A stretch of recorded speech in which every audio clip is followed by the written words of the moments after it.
China ने बुध के रोज अपनी तारीख की सबसे बड़ी फौजी परेड मुनाकिद की, जिसमें हम देख रहे हैं कि 25 से ज्यादा आलमी रहनुमाओं ने शिरकत की। मीडिया गुरुज के मुताबिक तकरीब में चीनी सदर ने व्लादिमीर पुतिन और शिमाली कोरिया के किम जोंग उन के साथ एंट्री देकर दरअसल अमरीकी वर्ल्ड ऑर्डर को चैलेंज किया है। परेड में जदीद हाइपरसोनिक मिसाइल, जेर आब ड्रोन्स और हाई फाई रोबोट वुल्फ समेत मोहलिक हथियारों की नुमाइश की गई। इस इकट्ठ पर अमरीकी सदर की परेशानी उनके पैगाम से वाज़ेह है। ट्रंप ने अपने ट्रूथ सोशल पर तंजिया अंदाज में चीनी सदर को पैगाम दिया कि अमेरिका के खिलाफ साजिश करते हुए पुतिन और किम जोंग उन को मेरी नेक ख्वाहिशात पहुंचा दें। इस हवाले से जवाब पुतिन के तर्जुमान की तरफ से आया कि ये अमेरिका के खिलाफ कोई साजिश नहीं है। अहम ये भी, जब पुतिन चीनी परेड में शरीक थे उस वक्त रशिया ने 500 ड्रोन्स और 24 मिसाइल के साथ यूक्रेन पर बड़ा हमला किया। ये सारे डेवलपमेंट्स हमारे सामने मौजूद हैं। ये किस तरह से किया जाएगा, उस्मान वड़ाइच साहब इंटरनेशनल अफेयर्स एक्सपर्ट हमारे साथ मौजूद हैं, उनको वेलकम करते हैं प्रोग्राम में। उस्मान साहब, सबसे पहले तो हम देख रहे हैं कि डोनाल्ड ट्रंप साहब बड़े फ्यूरियस नज़र आ रहे हैं।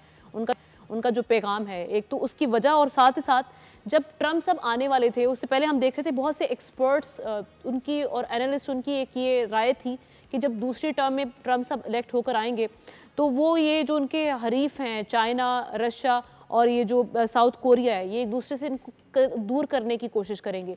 लेकिन हम देख रहे हैं कि ये उनकी जो पॉलिसीज़ हैं वो बिल्कुल उसके बरक्स हमें दिखाई दे रही हैं। ये करीब हो चुके हैं, बल्कि इंडिया भी इस ऑर्बिट से निकल के अब इस ऑर्बिट में जाने की कोशिश कर रहा है। तो अब ये पॉलिसीज़ रिव्यू करेंगे यूएस प्रेसिडेंट?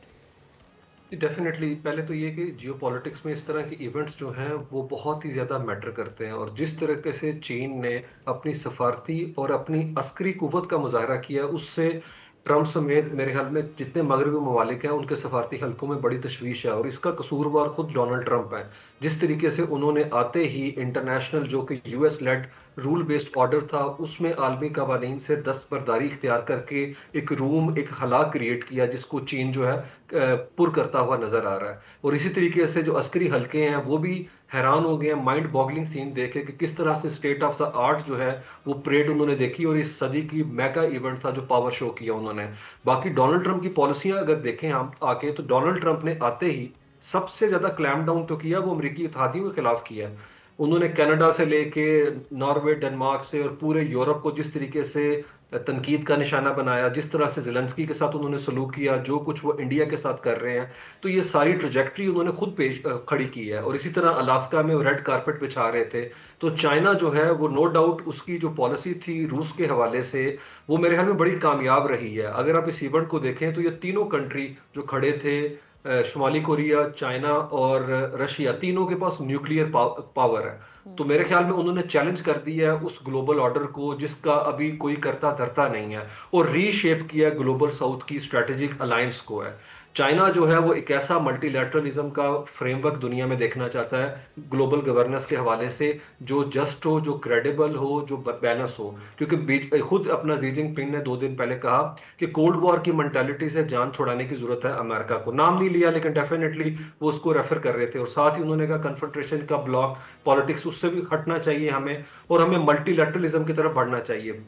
बदकिस्मती से अमेरिका जो है वो बात कर रहा है प्रोटेक्शनिज्म की, और वो बात कर रहा है अपना एंटी ग्लोबल अप्रोच के साथ कि किस तरीके से अपने मुल्क के अंदर जो है वो चाहते हैं कि वो ज़्यादा उसके अंदर अपना सफ़ेयर के अंदर ही मनोवर करें। जबकि जो चाइना है वो नो डाउट वो अपना किसी ज़माने में कम्युनिस्ट ब्लॉक का पार्ट था, फिर सोशलिज्म की तरफ गए, तो उन्होंने कॉम्बो बना दिया है इसका, आप कह लें कि अमेरिका के जो अपना फ्रेमवर्क है उसका और ये सोशलिज्म का, और वो दुनिया के अंदर लीड करने की कैपेसिटी रखते हैं क्योंकि दूर दूर तक कोई पैरेलल नहीं है उनके है। अगर हम इंडिया को भी देखें तो India no doubt power shift देख रहे हैं एक इस रीजन में, आप समझते हैं कि ये अब अमेरिका इसको किसी भी तरीके से रोक पाएगा?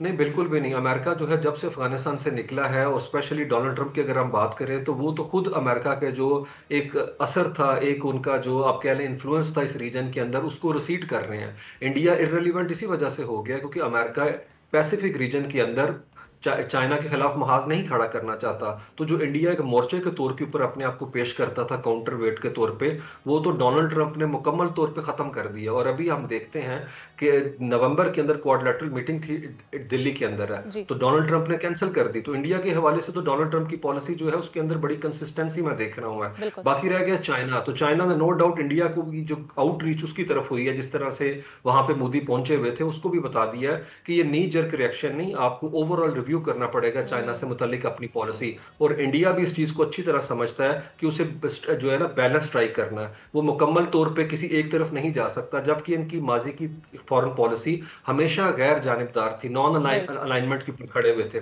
तो इस दफा मेरे ख्याल में, और एक और इसके अंदर पॉइंट है कि जिस तरह से मोदी और हम इख्तलाफ की खबरें देख रहे हैं एस जे शंकर के साथ, एस जे शंकर को वो साथ पहली दफा नहीं लेके गए अपनी गवर्नमेंट के अंदर है, क्योंकि उन्हें लगता है कि उन्होंने ओवर एम्फोसाइज किया अमेरिका के साथ ताल्लुकात के ऊपर है, जिसका खमियाजा उन्हें भुगतना पड़ा है। सब्सक्राइब करें और बेल दबाएं ताकि कोई खबर रह न जाए।